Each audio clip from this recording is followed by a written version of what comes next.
Hi, my name's Keith Cooper from Northlight Images, and in this video I'm going to address a question I was asked about getting your photographs shown in galleries. Seems a fairly simple thing. I'd like my photos shown in a gallery, I'd like them to take care of selling it, and I'd like to just get sent some money. That's sometimes the subtext of what I feel I'm being asked. But you need to understand, if you're thinking of, how can I get my work, and I'm talking photography here rather than out and out artwork, how can I get it into a gallery? Well, what's a gallery? There are all kinds of places that I've seen described as galleries, and I'm talking about physical galleries here, not online web galleries, online shows, things like that. That's a different matter altogether. Here I'm talking about a place to show real prints, framed or displayed however you want to display them. They're very different. I've travelled around quite a bit of the US, mostly on the western side of it, but and the middle as well, and I see galleries all over the place. In fact, I see far more galleries, certainly on the West Coast, than I do in the UK. Seems to be a different appreciation of photography and larger photography. Perhaps people have larger walls, they can put bigger pictures up. I don't know. It's different. And it also varies from where you are. So when I was driving around Colorado, I stopped off at a few galleries. They're very different to some galleries I stopped off in, say, Washington or Northern California. They're all different, and therein lies one of your problems. You need to know what the galleries do. But anyway, before that, key element is that these galleries, unless they're a public gallery, and we had one here in Leicester for a while, where I had a couple of shows, and that was one that was run by the local council. You sort of booked space in it, and you could have an exhibition. Well, that's fair enough, but that's not that common. Essentially, most galleries are businesses, and they are your initial client. They are your customer, because unless they're interested in what you do, then it doesn't even matter who comes into the gallery or who sees your work, who doesn't see it. It really doesn't matter, because you have to get them interested in the first place. You need to know what business model they operate. Do they hire out space? Do they take work on commission? So you provide some work, they display it, and if they sell anything, you get some money. Remember, they need to take their cut as well. They have a location to manage. It could be something as simple as a pop-up gallery in an empty shop. That also has its economics. It's a bit different because it depends who's running it, why it's there, but there's economics of it, of the gallery itself as a business. Now, if you're doing a pop-up shop, you may well be the gallery, in which case you need to think about the same things that galleries need to think about, i.e. getting people in the door and showing stuff that people are going to be interested in, or if it's to make some money, that you can actually sell. An important thing, because they all vary how they do. Do they have an association with a particular photographer or artist? Because if they do, then it's highly unlikely you're going to get a major show there, unless they have a policy of bringing in new works.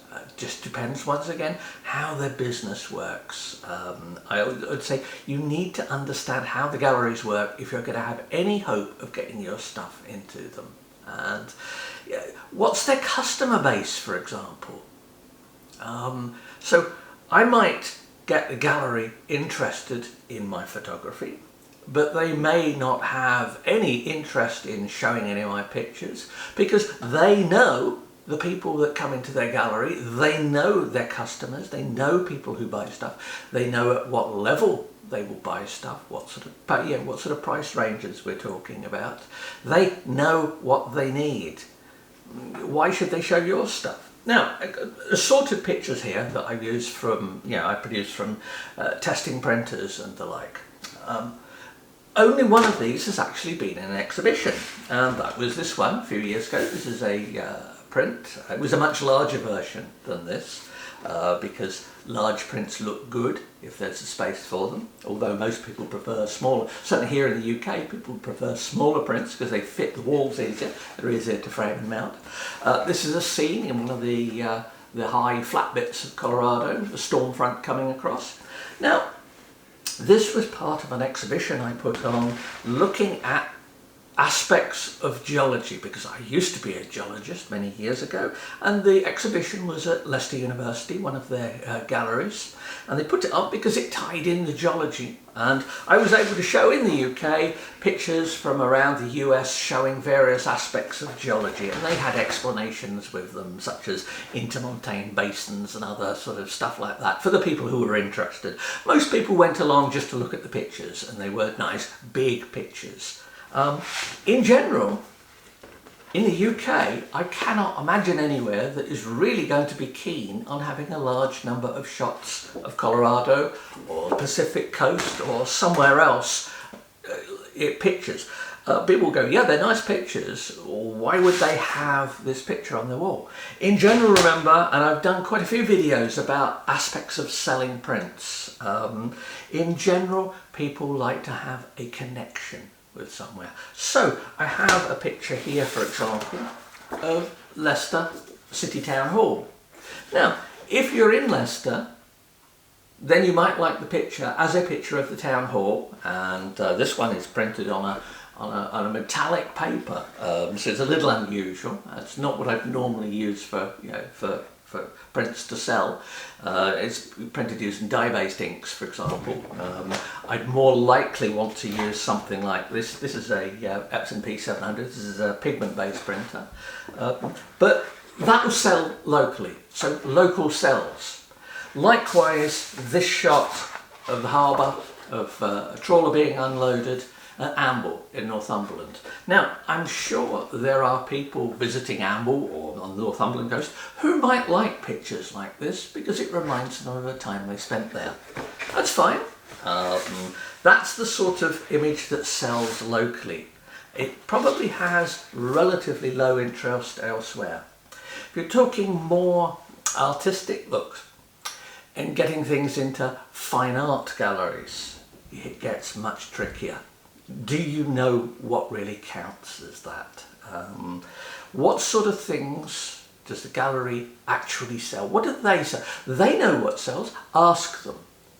If you're looking at a gallery and asking and wondering whether your pictures could be shown there, the first thing really to do is actually ask them or look at their website. They may even have a section saying what we do.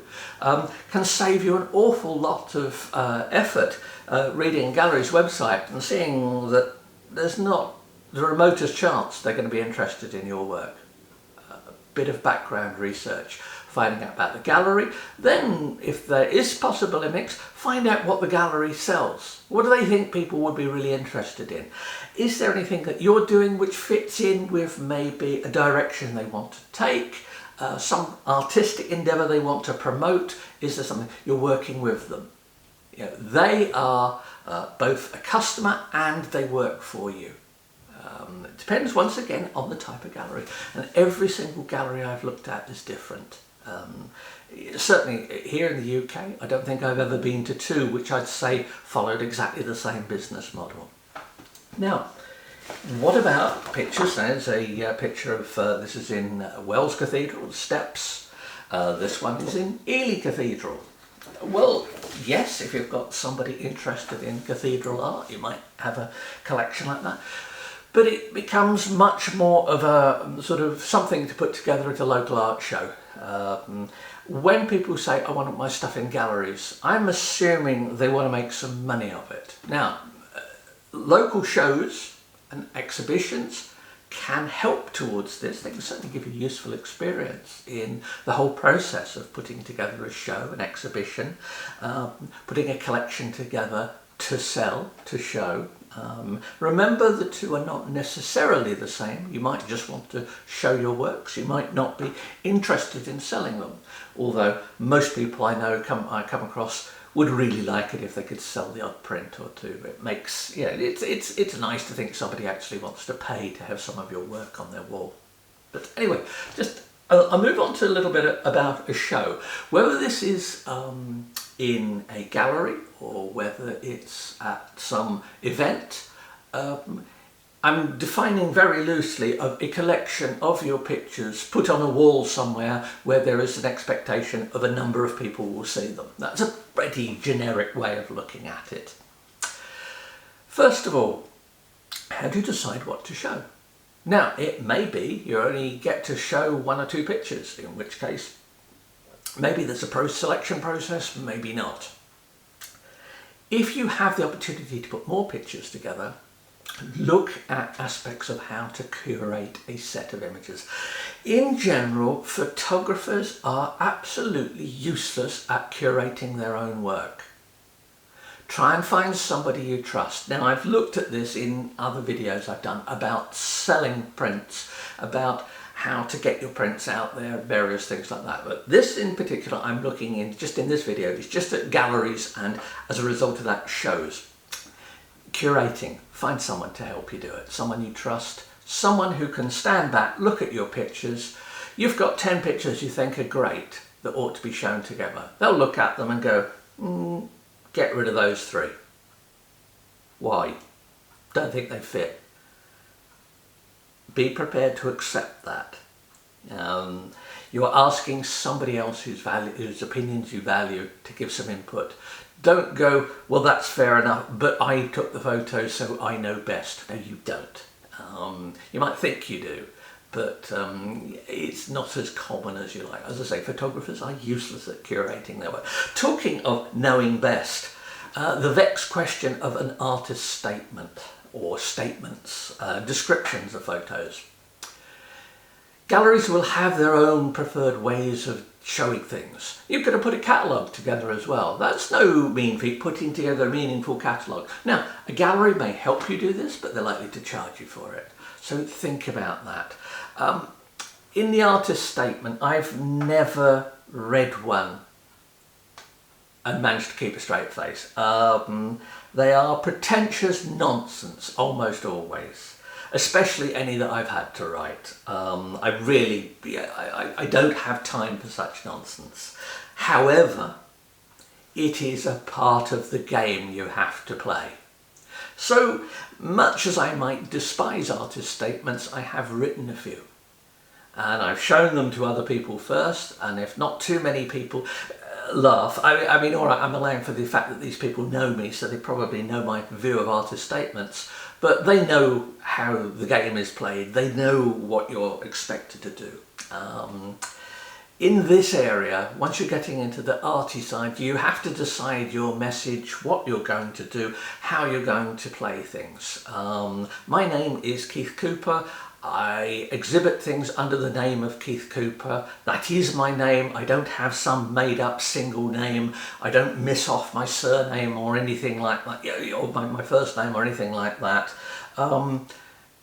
Once you get into the art market, you play the game and you play to some of the rules of the art market.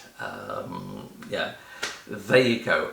I won't name any single name photographers, but it's an instant down mark in my idea that you do that. Now, I can see good marketing reasons for doing it, but it doesn't mean that I don't think it's pretentious nonsense at heart.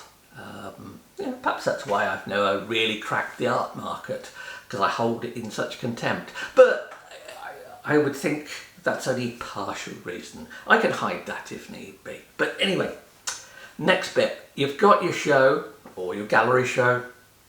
Publicity. Make use of the local press. If it's highly unlikely you're going to be getting your first exhibition in a big nationally known gallery, possible, more than likely it's local. Find out what contacts the gallery has with local press. Make use of them. Look at how to write a press release. Maybe get someone else to write a press release. Where we've produced press releases in the past, Karen has written them. She has a marketing background. She can write that stuff in the way that it's meant to be written. Remember that the local press get lots of things sent to them. minimise the amount of work they have to do to make use of it. Look for that local publicity, local magazines. By all means, look at social media, but we're talking physical prints here, physical exhibition. Look at see how the gallery handles its own marketing. It's probably, this is not their first exhibition. They've probably got some great advice on what to do. They'll tell you quite often what works, what doesn't work. Now, depending on what they're like, they may charge you for this, or they may have a whole package of things to do it. There are galleries, there are vanity galleries where you just go in, you pay so much money, and they'll put an exhibition on for you. That's it, you're buying the publicity. It's great if you've got the money and you don't care about it, but most people who ask me this probably don't have that much money to go out and do things like that. Think also how you're going to handle sales if they happen. Plan for selling everything, plan to be disappointed. Oh, and do think about, if you're producing lots of large prints, what you're going to do with them afterwards if they don't sell. I've got quite a few big prints upstairs which were made for various shows and things like that. I'm not going to throw them away, so they sit in a corner somewhere leaning against the wall. I got quite a few of them. Some of them I did sell, some I didn't. Be prepared for that. And the other thing is, at the end of your show, that's not the finish of it. Follow it up, make use of it. Send out more information to people. Try and capture visitor information and see if they're happy for you to send them newsletters. Quite often people may come in and think, well, I quite like these pictures. This is rather nice. I wonder what else this person does. Have a simple sign up for them for an email newsletter or something. Don't spam them, but something where people have got a genuine interest, follow up. You can then get people, maybe at some other point, they moved house and they think, need a new picture. There's that guy whose exhibition we went to a couple of years ago. Let's have a look at his stuff, because you've kept in contact. It's a business. And the whole thing about this is it's a business. So I'll end up with the simplest aspect of this, and that is, for most photographers, and myself included, I have to consciously think about this, reverse your viewpoint. Think about what's in it for the gallery, what's in it for the people who go there. Think about who they are, what they want. It's up to you to meet their needs. Great, if you produce lots of pictures that are critically acclaimed that nobody wants on the wall, maybe that's good enough for you. But if you want to produce pictures that sell, and the gallery, if they make a commission on it, they certainly want pictures that sell. They don't want to just show some pictures, nothing. They want show some pictures, sell some pictures, make a commission on it. Because it depends on the gallery model, but in general, they want to make it. So, leave your ego at the door when doing exhibitions. Don't get too offended. And if somebody comes along and they look at one of your pictures and they go, oh, that is absolutely superb. I want that picture because it matches the curtains. Don't be offended. Take the money for the sale. Maybe they'll have another room somewhere else with some different coloured curtains which will match a different one of your pictures. So there you go. Hope that's of some interest. I've got lots of videos addressing business aspects of photography, prints and other things like that, as well as the technical side of it as well. Please do subscribe to the channel if you find it useful, and thanks for watching.